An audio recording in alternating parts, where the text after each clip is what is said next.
Ndugu zanguni, sote tunaelekea kwa Allah, lakini stage ya kwanza ni wapi? Ni hapa ndani ya haya mashimo ambayo kwamba tunayaona hapa ndani, na kila mmoja katika sisi, kwa kupenda ama kwa kutopenda, kwa kupanga ama kwa kutopanga, ni lazima tutaletwa sehemu kama hii.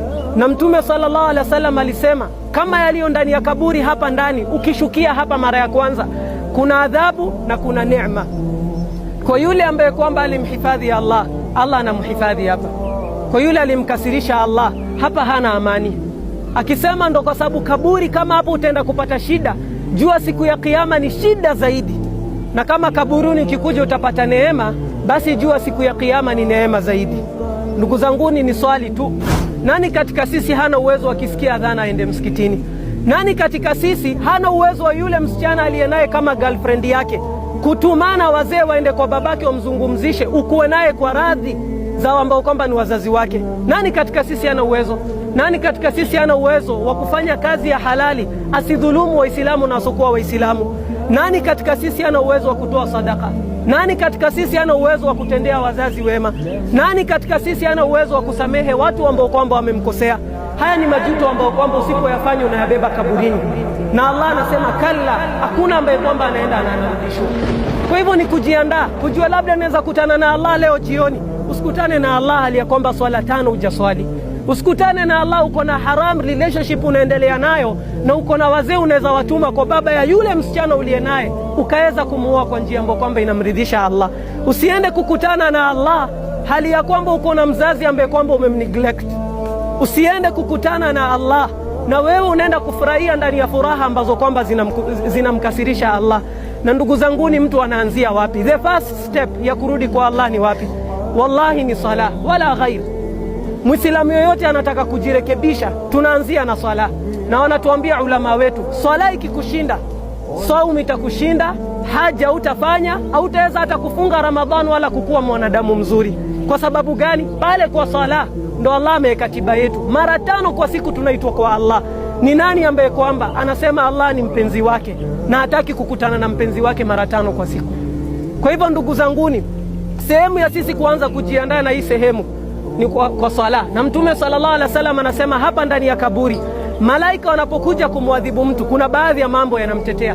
Swala yake inamtetea, inaambia wale malaika, hamtamwadhibu huyu, hamna njia kwake. Kwa sababu gani? Alimhifadhi Allah, na leo ni siku yake ya Allah kumhifadhi. Mmoja katika watu wema anaondoka hali ya kwamba yuko katika deathbed, anamwambia, ya Rabbi, nimeishi kama ulivyonitaka mimi niishi duniani. Ulipokataza niliwacha, ulipoamrisha nilitekeleza. Ya Allah, nimeishi vizuri na wewe miaka yangu yote. Leo ya Allah, mimi nakutegemea. Mimi na wewe tumejiandaaje na hii siku? Kwa sababu wallahi sooner or later lazima, kama ni Ibrahim analetwa kesho, siku inayofuatia ni wewe ndugu yangu ndio unakuja hapa. Tumejiandaaje na kukutana na Allah?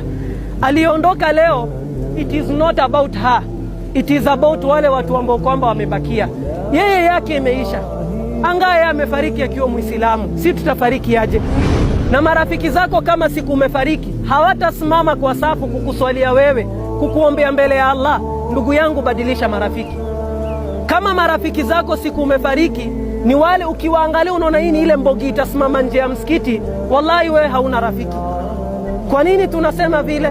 Kwa sababu swala peke yake ndio imemsaidia leo. Sisi kumleta, tungekosa angeletwa na wengine. Lolote tumemfanyia, tungekosa kumuosha, wangekuja waumini kutoka mashariki al-ardhi wa magharibiha na wangekuja kumuosha. Ndugu zanguni, undugu wetu tunauprove wapi?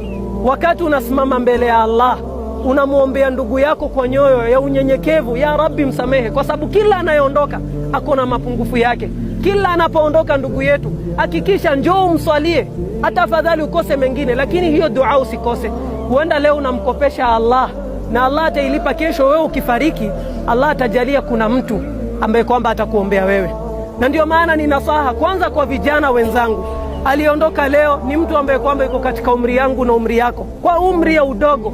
Leo tumezika mwingine, tumezika watoto 2 kwa siku ya leo, ambao kwamba tunajifundisha mauti haichagui. Hakuna kitu inaitwa guarantee nitafika utu uzimani. Watu wazima wanaondoka, vijana wanaondoka. Tujiandaeni na hii siku. Tunaomba Allah subhanahu wa ta'ala atukubalie dua ambao kwamba tulimwombea dada yetu. Tunaomba Allah subhanahu wa ta'ala atukubalie ile swala ambayo kwamba tumeswali kumwombea dada yetu. Tunaomba Allah subhanahu wa ta'ala mema ya dada yetu Mwenyezi Mungu ayatakabali. Alipokuwa mpungufu, kwani kila binadamu ni mpungufu, tunaomba Allah kwa rahma yake aweze kumsamehea. Tunaomba Allah subhanahu wa ta'ala atuongoze hata baada yake. Tunaomba Allah subhanahu wa ta'ala atujalie tufanye urafiki na yeye duniani, na tunaomba ile siku tunaondoka Mwenyezi Mungu abaki kuwa ni rafiki yetu, siku ambayo kwamba marafiki wanaondoka. Tunaomba Allah subhanahu wa ta'ala atuingize ndani ya janna yake kwa rahma yake, atusahilishie katika matatizo yetu, aturudishe katika njia yake kwa wema na wala si kwa fedheha na kwa aibu. Tunaomba Allah subhanahu wa ta'ala atakapomtuma malakul maut kuchukua roho zetu akuwe ameturidhia ndani ya hiyo siku. Tunaomba Mwenyezi Mungu ajalie kaburi lake na kaburi ya kila aliyezikwa yawe ni raudhatun min riyadil janna. Tunaomba Allah atuepushe na adhabul qabr na waepushe waliotangulia na adhabul qabr. Na tunaomba Allah kama alivyotukusanya siku ya leo katika sehemu hii, pia vile vile atukusanye ndani ya janna yake, jannatul firdaus. Subhanaka Allahumma bihamdik, nashhadu an la ilaha illa ant, nastaghfiruka wa natubu ilaik. Assalamu alaykum wa rahmatullah.